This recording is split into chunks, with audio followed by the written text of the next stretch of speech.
20 araw bago mag-eleksyon, pumasok sa top 3 ng pinakahuling survey ng social weather stations at Business World sina Nancy Binay ng United Nationalist Alliance o UNA at Cynthia Villar ng Team Pinoy. Para naman sa isang political analyst, marami pa raw pwedeng maka-impluwensya sa mga botante bago ang eleksyon.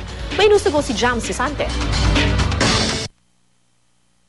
Tulad nitong Marso, nasa una at ikalawang pwesto pa rin sina Senador Loren Legarda at Alan Peter Cayetano sa pinakahuling senatorial preference survey ng Social Weather Stations o SWS at Business World itong April 13 hanggang 15.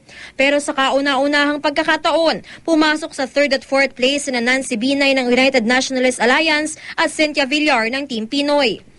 Ang dating nasa top 3 na si Senador Chis Escudero naman, nalaglag ngayon sa 5th place. Umakyat naman si Bam Aquino sa 6th place mula sa 10th place.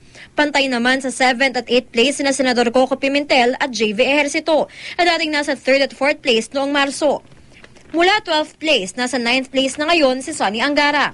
Tay naman sa 10th at 11th place sina Grace Poe at Senador Antonio Trillanes IV na bumaba mula sa 8th place nitong Marso. Pantay naman sa 12th at 13th place sina Jack Enrile at Senador Gringo Honasan, habang nasa 14th at 15th place sina Mig Zubiri at Jun Magsaysay.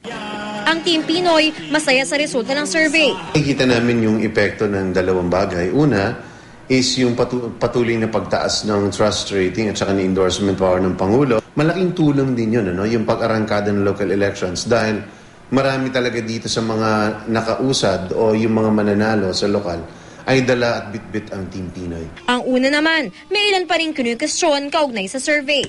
Dapat i-disclose nila kung sino yung nag-subscribe. Election to, everything should be transparent. At dahil siyempre, yung survey pwedeng maging mind conditioning tool para sa mga botante, dapat malaman ng botante kung sino yung nagpagawa nito. Dati nang iginiit ng SWS na walang nagkomisyon sa kanila na isagawa ang senatorial preference survey. Ayon sa isang political analyst, marami pa umanong pwedeng maka-impluwensya sa mga botante bagong araw ng eleksyon. If you're able to negotiate as many local candidates and get yourself included in the sample ballot, that will still affect your winnability.